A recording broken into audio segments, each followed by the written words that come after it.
Hello, good morning. Biology की class में आप सभी का स्वागत है। तो हम बात कर रहे थे औषधि सिस्टम के बारे में या औषधि तंत्र के बारे में हम बात कर रहे हैं। उसके कुछ टॉपिक हम बात पीछे डिस्कस कर चुके हैं, जैसे कि हमने सबसे पहले औषधि की परिभाषा पढ़ी है, औषधि अंग के बारे में पढ़ा था, औषधि पदार्थ के बारे में हमने पढ़ा है। औषधि पदार्थ के साथ हमने प्राणियों का वर्गीकरण भी किया था, जिसमें हमने मोनोटेलिक, यूरियोटेलिक एंड यूरिकोटेलिक पढ़ा था। ठीक है, इसके बारे में लेक्चर में हमने बात कर रहे थे किडनी के बारे में। किडनी क्या होता है, मनुष्य का मुख्य औषधि अंग होता है और किडनी की कुछ प्रॉपर्टीज या गुण हमने पढ़े हैं। हमने इसके लिए सबसे पहले हमने किडनी की संख्या पढ़ी हमने, तो ये इसके बारे में मैंने आपको बताया था। किडनी की संख्या 2 होती है, ठीक है ना।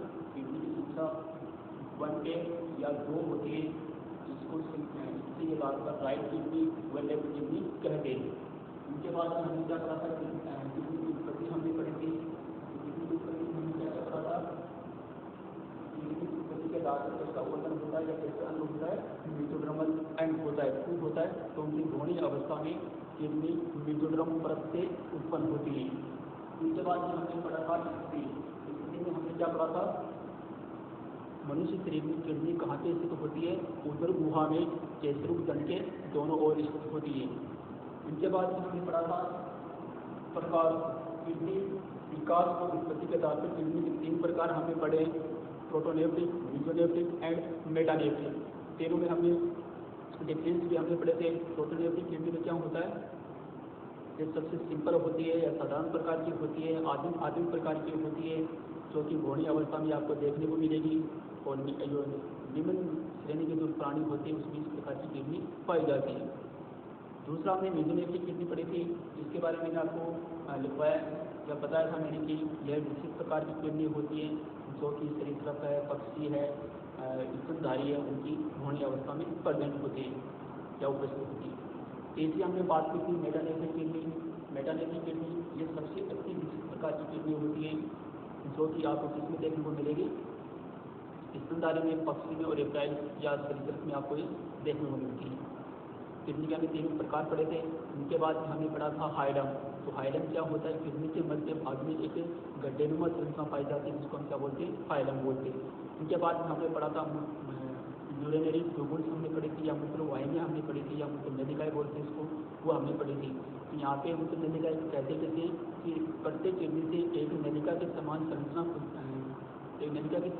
निकलती है, जो आगे जाकर किडनी ओपन होती है मूत्राशय में, और काम क्या करती है, यूरिन को ले जाने का काम करती है। एक हमने पढ़ा था मूत्राशय के बारे में। मूत्राशय कैसा होता है, एक स्क्रीनुमा या ब्लेड लाइट संरचना का होता है, तो जो काम क्या करता है, यूरिन को कुछ समय के लिए संग्रहित करने का कार्य करता है मूत्राशय। ये तो हमने किडनी के बारे में देखते हमने पढ़ा है।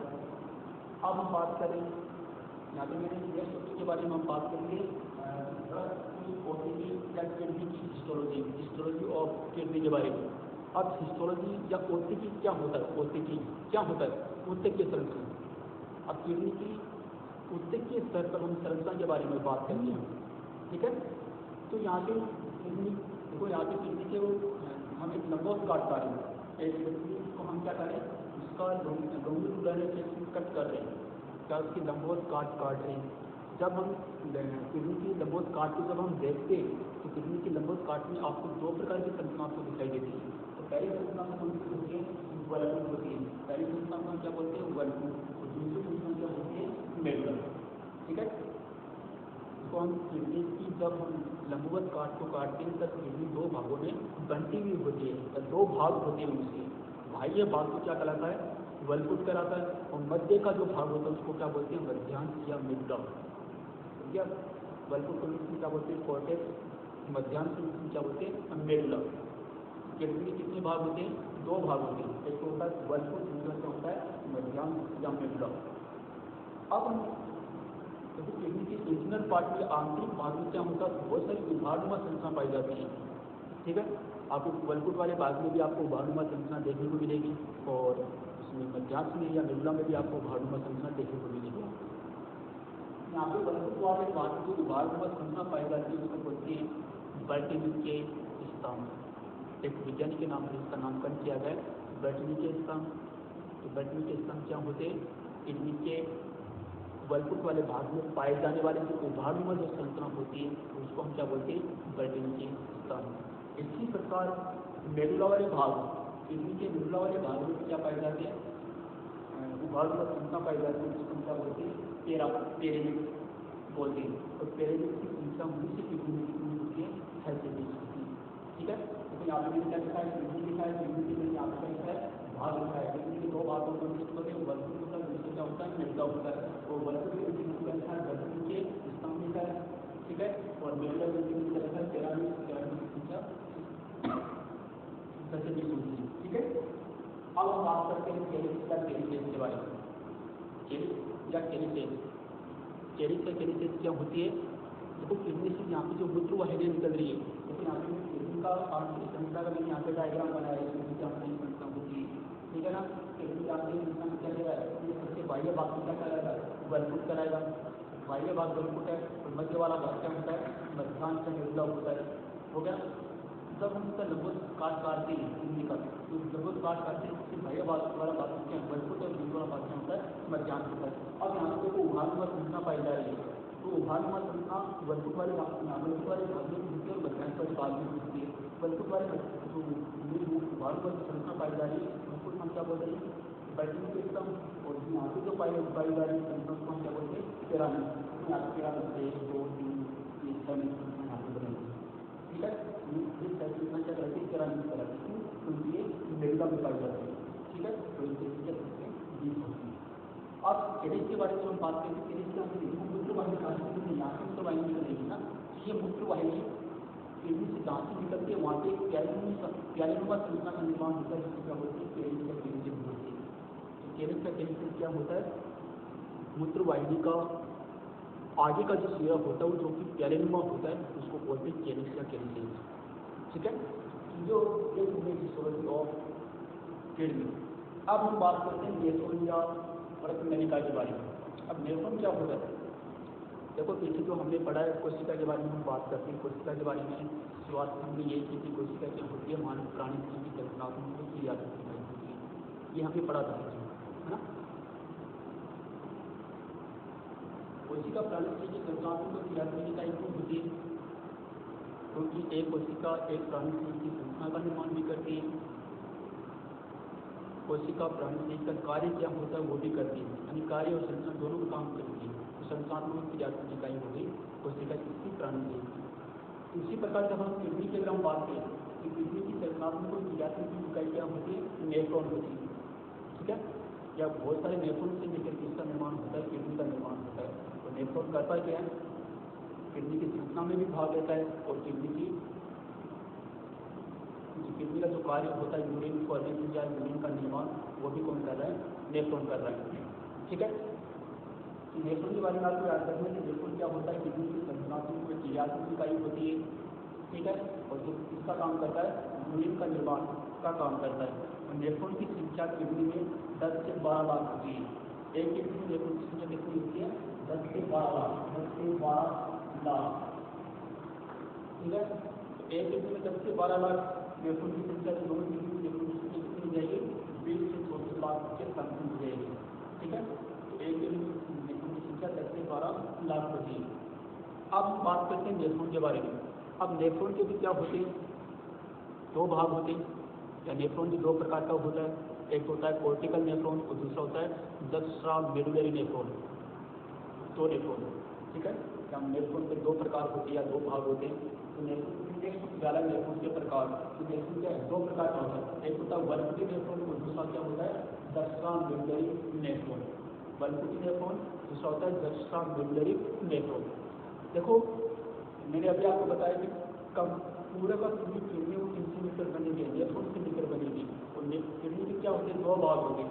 ठीक है ना, यदि वलपुट वाले भाग में कोई नेफ्रॉन है उसको तो हम क्या बोलेंगे? वलपुटी नेफ्रॉन। यदि मेडुला वाले भाग में कोई नेफ्रॉन है उसको हम क्या बोलेंगे? जस्ट्रा मेडुलरी नेफ्रॉन। तो नेफ्रॉन किडनी में कहाँ से स्थित है इसके आधार पर नेफ्रॉन के प्रकार हो गए। पहला तो कोर्टिकल नेफ्रॉन, दूसरा जस्ट्रा मेडुलरी नेफ्रॉन। सबसे पहले हम बात करते हैं वलपुटी नेफ्रॉन के बारे में। तो वल्कुटी नेफ्रॉन क्या होता है? वल्कुटी नेफ्रॉन 15 से 35% इनकी संख्या होती है। यदि हम एक किडनी में नेफ्रॉन की संख्या को हम 100 या 100 माने तो वल्कुटी नेफ्रॉन की संख्या कितनी हो जाएगी? 15 से 35 के बीच हो जाएगी। तो 15 से 35 के बीच नेफ्रॉन की संख्या कौन सी होगी? वल्कुटी नेफ्रॉन। इसी प्रकार हम दक्षिणा मेडुलरी नेफ्रॉन की अगर हम बात करें तो इसकी संख्या कितनी होती है? 50 से 65% होती है। इसका क्या हुआ कि अगर 100 नेफ्रॉन है तो इसमें 50 नेफ्रॉन कितने होंगे? दक्षिणा मेडुलरी नेफ्रॉन होगी। ठीक है। उसके बाद वल्कुटी नेफ्रॉन में जो हैंडलेकर का रूप पाया जाता है, आज हम नेफ्रॉन के बारे में बात करते हैं। नेफ्रॉन की संरचना होती है वो एक नलिका के समान होती है। ठीक है। और उस नलिका का एक भाग होता है हैंडले का लूप। ठीक है। तो यहाँ पे वल्कुटी नेफ्रॉन का जो हैंडले का जो लूप होता है वो साइज में छोटा होता है, छोटा, और यहाँ पे क्या लिखा है? बड़ा है। ये हो गए नेफ्रॉन के प्रकार। तो नेफ्रॉन के प्रकार में आपको क्या याद रखना है कि नेफ्रॉन के 2 प्रकार होते हैं, वल्कुटी नेफ्रॉन, दक्षिणा मेडुलरी नेफ्रॉन। वल्कुटी नेफ्रॉन किडनी के वल्कुट भाग में स्थित होता है। इनकी संख्या 15 से 35% होती है। ठीक है। और इसमें पाए जाने वाला हैंडले का जो रूप होता है वो साइज में या आकार में छोटा होता है। ये तो होगा वल्कुटी नेफ्रॉन। दूसरा होता है दक्षिणा मेडुलरी नेफ्रॉन। तो दक्षिणा मेडुलरी नेफ्रॉन क्या होता है? यह मेडुला भाग में पाया जाता है। इनकी संख्या 85 से 65% होती है। और यह इसमें पाए जाने वाला हैंडले का जो रूप है वो साइज में बड़ा होता है। ठीक है। ये तो गए नेफ्रॉन के प्रकार। अब हम बात करते हैं नेफ्रॉन के भाग। तो नेफ्रॉन के मुख्य से कितने भाग होते हैं? एक नेफ्रॉन की अगर हम बात करें तो एक नेफ्रॉन में मुख्यतः 5 भाग होते हैं। 500 भागों के नाम उसके बारे में बात करते हैं। तो पहला होता है मेल पेगी नलिका, दूसरा भाग होता है संयुक्त नलिका, तीसरे वाला भाग होता है हैंडले का लूप, चौथे वाला होता है दूरस्थ नलिका, और 5वें वाला होता है संग्रहित नलिका। ये इसकी क्या होते हैं? 5 भाग होते हैं। ठीक है। अब जब हम मेल की नलिका की हम बात करें तो मेल की नलिका में भी 2 भाग होते हैं। एक तो होता है बोनिन कैप्सूल और दूसरा होता है गैलोमेरुलस कैप्टेस, जिसको बोलते हैं केशिका भुज। ये इसके 2 भाग हैं। इन 2 भागों से मिलकर के मेल की नलिका का निर्माण हुआ है। एक आता है हैंडले के लूप। जब हम आगे हैंडले के लूप की अगर हम बात करें तो इसमें 2 भुजा होती है। एक भुजा तो कराती है अवरोही भुजा और दूसरी कराती है आरोही भुजा। ठीक है। तो मैंने यहाँ पे नेफ्रॉन के 5 भाग मैंने देखे हैं।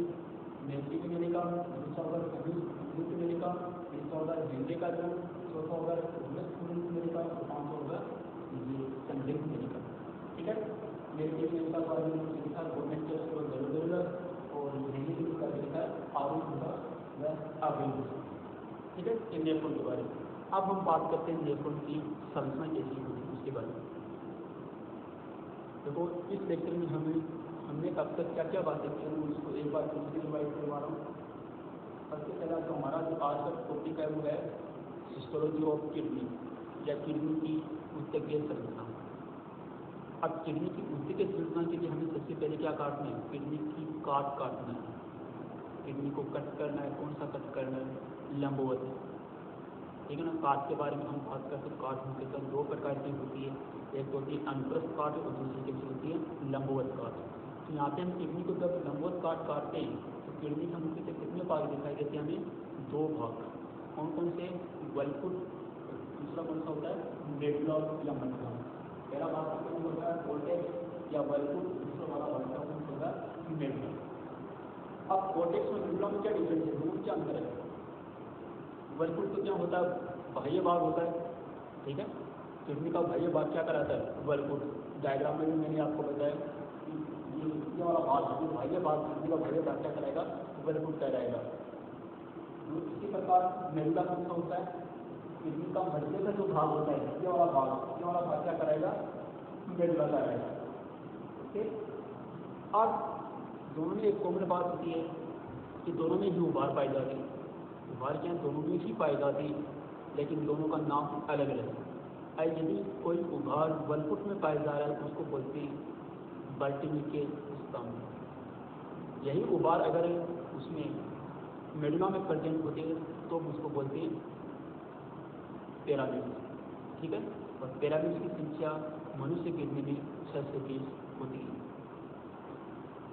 इनके बाद में इनकी आंतरिक संख्या में से एक संख्या और दिखाई देती है, उसका नाम आता है कैलिसेज या कैलिस। अब ये कैलिसेज या कैलिस क्या होता है? देखो हमने पीछे मूत्रवाहिनी के बारे में बात की थी ना कि मूत्रवाहिनी क्या है? किडनी के मध्य भाग से एक नलिका निकलती है जो यूरिन को ले जाने का काम करती है।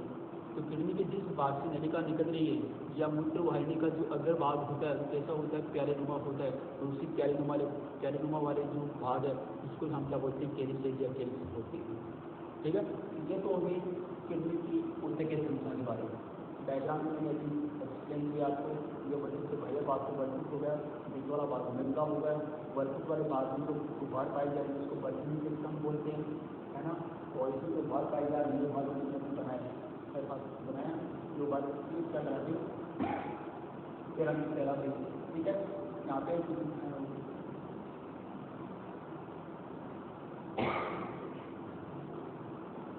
पे क्या है? रेनाल्ड धमनी पर एक रेनाल्ड शिरा होती है। देखो किडनी में क्या होता है? ब्लड का शुद्धिकरण होता है। आपने फेफड़े में भी क्या होता है? ब्लड का शुद्धिकरण होता है। और किडनी में भी क्या होता है? ब्लड का शुद्धिकरण होता है। ब्लड इसके अंदर किडनी के अंदर प्रवेश करता है, जिसके माध्यम से जिस नलिका के माध्यम या जिस वाहिका के माध्यम से प्रवेश कर रहा है उसको बोलते हैं रेनाल धमनी, और जिसके माध्यम से वो बाहर निकल रहा है उसको बोलते हैं रेनाल शिरा। तो रेनाल शिरा व रेनाल जो धमनी होती है वो क्या कर रही है? ब्लड की सप्लाई कर रही है। किसमें कर रही है? किडनी में कर रही है। तो ये वाला डायग्राम समझना रेनाल धमनी का, और ये वाला क्या है? रेनाल शिरा जो किडनी में ब्लड की सप्लाई कर रही है। किडनी की क्या कर रही है? मूत्रवाहिनी की कर रही है। ये डेवलप होगा कैल्शियम क्या होता है? बाह्य आवरण किडनी को इसके द्वारा कवर रहती है, कैप्सूल। ठीक है, कैप्सूल के द्वारा किडनी कवर रहती है। इस वाले डायग्राम में आपको ये होता था कि किडनी में क्या प्रेजेंट होती है? एडिनल ग्लैंड प्रेजेंट होती है। ठीक है, एडिनल ग्लैंड क्या होती है? एडिनल ग्रंथि क्या होती है? अंतःस्रावी ग्रंथि जो हार्मोन का निर्माण करती है। ठीक है, इनके बाद हम बात करेंगे नेफ्रॉन के बारे में। तो नेफ्रॉन के बारे में सबसे पहली बात तो आपको ये याद रखनी है कि नेफ्रॉन क्या होती है? किडनी की संरचनात्मक व क्रियात्मक इकाई होती है। नेफ्रॉन किडनी की संरचनात्मक व क्रियात्मक इकाई होती है कि नेफ्रॉन की संरचना व कार्य दोनों भी कौन कर रहा है? नेफ्रॉन कर रहा है। अब नेफ्रॉन के प्रकार की अगर हम बात करें तो नेफ्रॉन किडनी में कहाँ पे होता है? उसके बाद नेफ्रॉन के 2 प्रकार होते हैं। पहला होगा वल्कुटी नेफ्रॉन, दूसरा क्या होगा? जस्ट्रा मेडुलरी नेफ्रॉन। वल्कुटी नेफ्रॉन कहाँ पे होता है? वल्कुट भाग में। संख्या कितनी होती है टोटल? यह टोटल नेफ्रॉन का 15 से 35% होता है, और इसमें पाए जाने वाला ग्लूकोज इंडेक्स तो साइज में छोटा होता है। इसी प्रकार हम बात करें जस्ट्रा मेडुलरी नेफ्रॉन के बारे में। जस्ट्रा मेडुलरी नेफ्रॉन मेडुला में होता है, मेडुला में होता है। ग्रुप इसका बड़ा होगा और इसकी संख्या तो टोटल नेफ्रॉन का 81 से 65% होता है। अब हम बात करें नेफ्रॉन के भाग। नेफ्रॉन मुख्यतः 5 भागों से मिलकर बड़ा भाग होता है। 5 भागों के नाम में यहाँ देते हैं: मेल्किंग नलिका, नलिका, लोब ऑफ हेले या हेले का लोब, दूरस्थ नलिका और ये संग्रहित नलिका। ये इसके 5 भाग हैं। अब हम बात करते हैं नेफ्रॉन की संरचना के बारे में।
काम कंप्लीट कर दिया है, कौन वीडियो देखता है, जो भी वीडियो देखता है या जिसने काम कंप्लीट कर दिया है वो करीब अपना कमेंट में अपना नाम लिखे कि मैंने काम कर दिया कंप्लीट किया है, 5 दिन का हुआ है, कंप्लीट कर लिया है, मेरी सारी वीडियो देख लिए हैं और मुझे इस वीडियो में या अब तक जो जितना पढ़ाया गया है उसमें मुझे कोई प्रॉब्लम नहीं, जितना पढ़ाया वो समझ में आ रहा है। अगर मुझे समझ में आया तो करीब कमेंट बॉक्स में बता देना कि मुझे यह टॉपिक नहीं समझ में आया, तो आप फिर से एक्सप्लेन कीजिए, तो वो आपको फिर से बता देंगे।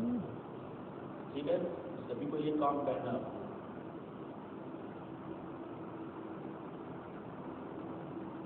अब हम नेटवर्क की संरचना के बारे में हम बात करें। अभी मैंने आपको बताया था नेटवर्क के भाग के बारे में, और नेटवर्क के मैंने आपको 5 भाग बताए थे।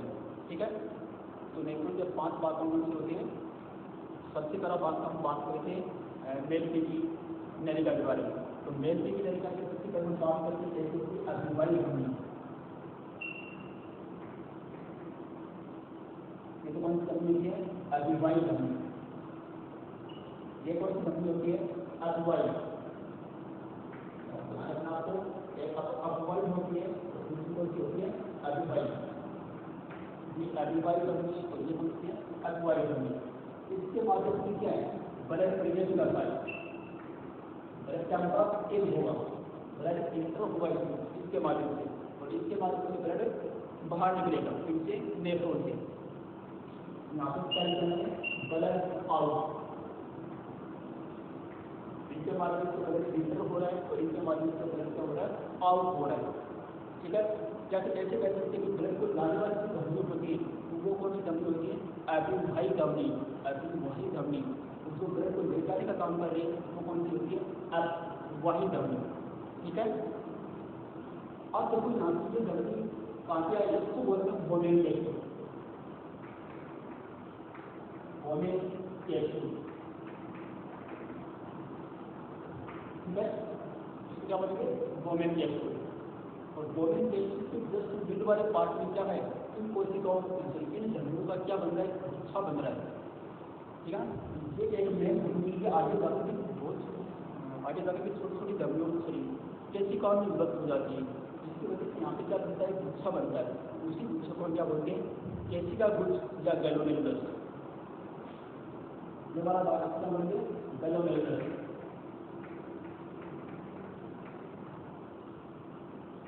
गैलोमेरुलस हिंदी में बोलते हैं इसको केशिका गुच्छ। ये वाला पार्ट वोमेन कैप्सूल होगा, जो होगा गैलोमेरुलस। और पीछे हमने क्या कहा था कि वोमेन कैप्सूल गैलोमेरुलस को कमांड रूप से या सामान्य रूप से क्या बोलते हैं? मेल टीवी नलिका। उसका कमांड रूप से क्या बोलेंगे? मेल टीवी नलिका।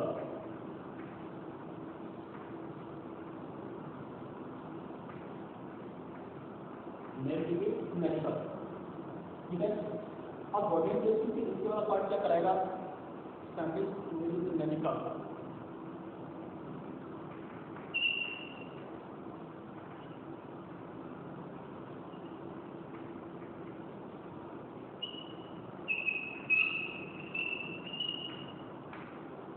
ठीक है, इसको शॉर्ट रूप से बोलते हैं पीसीटी। पीसीटी पीसीटी फॉर्म होती है प्रॉक्सिमल कॉन्वालिटिव ट्यूब्यूल। या फिर नलिका को इंग्लिश में बोलते हैं प्रॉक्सिमल कॉन्वालिटिव ट्यूब्यूल। आपको इतना याद रखना है, इसका शॉर्ट फॉर्म होती है पीसीटी होती है। ठीक है, जो पार्ट क्या करेगा? पीसीटी नलिका। जो पार्ट क्या करेगा? लूप ऑफ रेले या हिलने का लूप। हिलने का लूप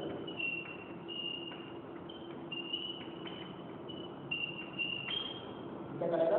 कहने का लूप। अब मैंने अभी तुमसे लिखा था कि हिलने की लूप क्या होती है? 2 भुजाएं होती है, एक होती है अवयव भुजा, दूसरी होती है आर्य भुजा। ये कौन सी भुजा होती है? ये घटेगी तो अवयव भुजा, जो होगी अवयव। ये कौन सी हो जाएगी? आरोही भूषण बढ़ते समय आरोही भूषण, ठीक है। जो आपका चढ़ाएगा दूरस्थ कुलीन नलिका,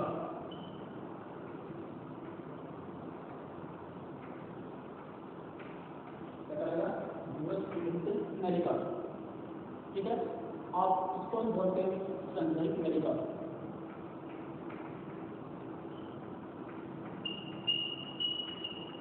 ठीक है। ये रचना हो गई नेफ्रॉन की। नेफ्रॉन की संरचना में आपको याद रखना है कि नेफ्रॉन की जो एक नलिका के समान की संरचना होती है, उनके 5 भाग होते हैं, मेडिटेटिव नलिका, समीप कुंडलित नलिका, दूरस्थ कुंडलित नलिका, झंडे का लूप और संग्रहित नलिका। ये डायग्राम के द्वारा आपको शो करना है। नेफ्रॉन है, नेफ्रॉन में जो ब्लड की सप्लाई कर रहे हैं यहाँ पे आपको एपीवाई धमनी व एपवाई धमनी दोनों मिलेगी आपको। एपीवाई धमनी के द्वारा नेफ्रॉन में जो ब्लड वो प्रवेश करता है और अपवाई धमनी के द्वारा ब्लड नेफ्रॉन से बाहर निकलता है। जहाँ पे दोनों धमनी आपस में मिलती है वहाँ पे क्या बन रहा है, एक गुच्छा बन रहा है, केसिका और एक गुच्छा बनता है, जिसको बोलते हैं गैलोमेरुलर या केसिका, जिसको बोलते हैं यूटिलिस को, ठीक है। ये कपनुमा जो भाग या कैलनुमा जो भाग आपको दिखाई दे रहा है खुला हुआ, उस भाग पर क्या बोलते हैं, बोनेट कैप्सूल। बोनेट कैप्सूल आगे जाके इसमें ओपन या खुलता है, समीप नलिका में ओपन होता है। समीप नलिका को शॉर्ट रूप से क्या बोलते हैं, पीसीटी या प्रॉक्सिमल कॉन्वॉल्यूट ट्यूबुल, ठीक है।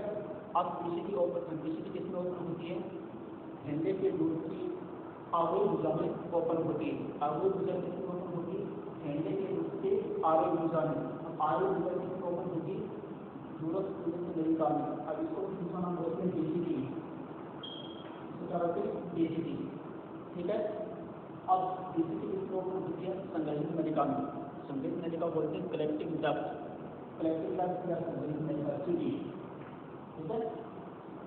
टेस्टिकुल और डिस्टल कॉन्वॉल्यूट ट्यूबुल, ये रचना हो गई नेफ्रॉन की। ये अब तक के जो 5 लेक्चर हुए उनके सारे पीडीएफ में शुरुआत के 2 लेक्चर तो आपको वीडियो को देख करके आपको बनाने थे, और अभी जो 3 लेक्चर जो हुए इनके पीडीएफ मैंने आपके व्हाट्सएप ग्रुप उसमें मैंने डाल दिया था।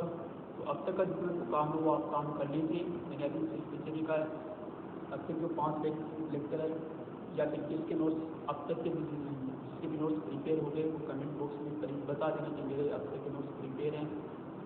मुझे 5 जो लेक्चर हुए हैं वो सारे समझ में आ गए। अगर समझ में नहीं भी आए तो करीब बता देना कि इस टॉपिक में मेरी ये प्रॉब्लम आ रही है, उसमें लिख देना। अगला वाला जो वीडियो आएगा उसमें मैं आपको एक बार फिर से आपको मैं बताऊँगा कैसा होता है, ठीक है।